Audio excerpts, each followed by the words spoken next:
Assalamualaikum warahmatullahi wabarakatuh. Perkenalkan, saya Turanggarura Bagasti, NPM 166400094. Saya berkuliah di Universitas Islam Kalimantan Muhammad Arsyad Al-Banjari, Fakultas Teknik, Program Studi Teknik Sipil. Di sini saya akan membahas tentang sistem pengairan pasang surut bersumber dari laut, yaitu dengan dosen pengajar Adi Surya, STMT.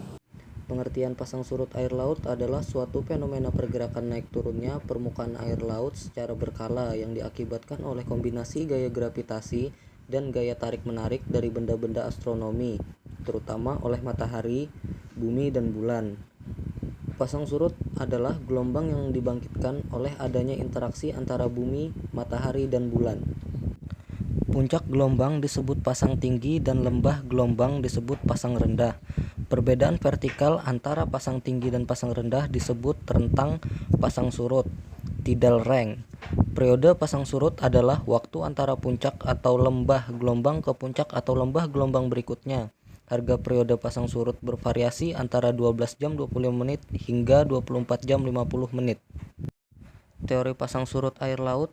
Berikut ini terdapat beberapa teori pasang surut air laut, terdiri atas dua, yaitu teori keseimbangan dan teori pasut dinamik. Teori keseimbangan pertama kali diperkenalkan oleh Sir Isaac Newton 1642-1727.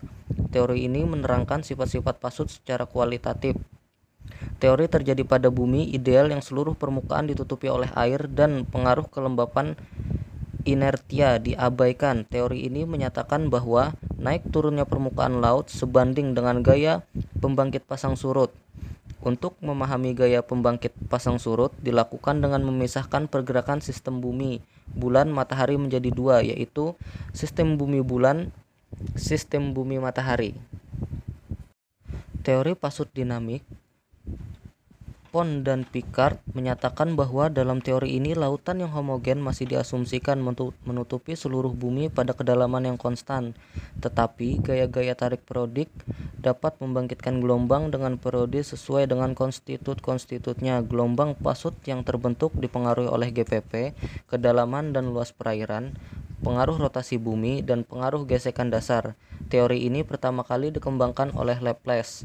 Teori ini melengkapi teori keseimbangan sehingga sifat-sifat pasut dapat diketahui secara kuantitatif. Menurut teori dinamis, gaya pembangkit pasut menghasilkan gelombang pasut yang periodis sebanding dengan gaya pembangkit pasut.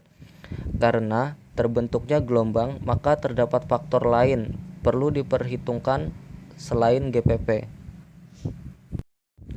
Jenis pasang surut terbagi dua, yaitu pasang laut purnama, pasang laut perbani.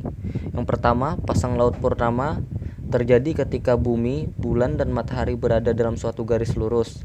Pada saat itu akan dihasilkan pasang naik yang sangat tinggi dan pasang surut yang sangat rendah.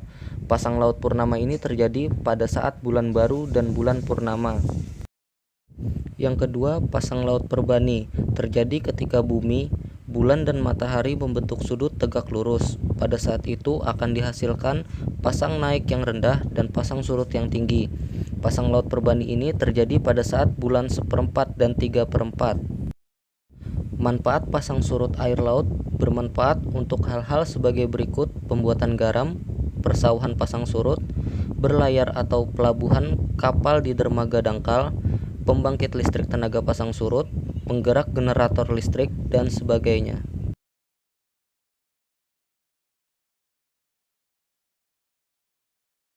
Dapat kita simpulkan bahwa pasang surut laut adalah suatu fenomena pergerakan naik turunnya permukaan air laut secara berkala.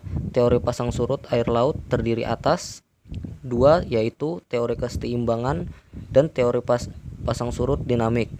Pasang surut air laut dibedakan menjadi dua, yaitu pasang laut purnama, dua pasang laut perbani. Pasang surut air laut bermanfaat untuk hal-hal pembuatan garam, persawahan pasang surut, berlayar atau pelabuhan kapal di dermaga yang dangkal, pembangkit listrik tenaga pasang surut, penggerak generator listrik, dan sebagainya. Demikian materi yang dapat saya sampaikan. Semoga bermanfaat untuk saya dan untuk pendengar. Wassalamualaikum warahmatullahi wabarakatuh.